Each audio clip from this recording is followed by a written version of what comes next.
وہ کسی خاتون کا اختلاف ہو گیا تھا اپنے شوہر کے ساتھ 3 دن پرانا، تو وہ کسی سیانے آدمی کو پنچایت میں 3 دن کی باتیں سنا رہی تھی، اس نے مجھے یہ کہا، اس نے مجھے برا بھلا کہا، اس نے مجھے تھپڑ مارا، اس نے مجھے یہ تکلیف دی۔ تو بزرگ سیانے تھے، وہ کہنے لگے بیٹا شادی کو کتنی دیر ہو گئی؟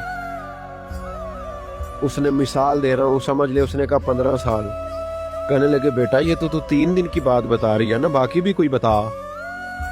کبھی شوہر نے جوڑا لے کے دیا ہو، کبھی اس نے تجھے تحفہ دیا، وہ 3 دن کے صرف 2 کی یاد ہے؟ بھئی سکھوں والی بھی کوئی، محمود غزنوی کنو کھا رہے تھے، مالٹا، تو وہ انہوں نے پہلا کنو چھیلا، اس کے اوپر سے چھلکا اتارا تو ایک ٹکڑا پہلی کاش اس کی ایاز کو دی، اس نے بسم اللہ پڑھی اور گھٹ گھٹ کر کے کھا گیا۔ دوسری محمود نے اپنے منہ میں رکھی تو بڑا کڑوا ہے بھئی، بڑا کسیلا ہے، بڑا ترش ہے، بد ذائقہ ہے، تھوک ڈال۔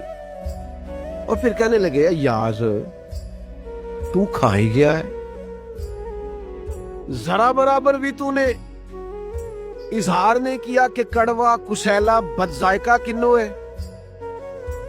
تو ایاز کہنے لگے بادشاہ میں نے نہ ذائقہ دیکھا ہے نہ کنو دیکھا ہے، میں نے تو یہ دیکھا ہے کہ ہاتھ کس کے ہیں،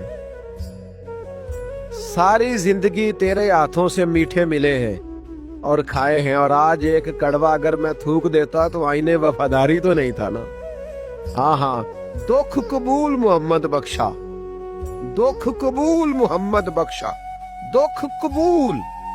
لفظ قبول کا پتہ ہے نا آپ کو؟ تبھی زندگی میں آپ نے قبول کہا ہوگا، جو رہ گئے ہیں وہ کہہ لیں گے۔ تو یہ قبول بھی بڑا مزیدار ہے، کہتے ہیں دکھ قبول محمد بخشا، رین پیارے۔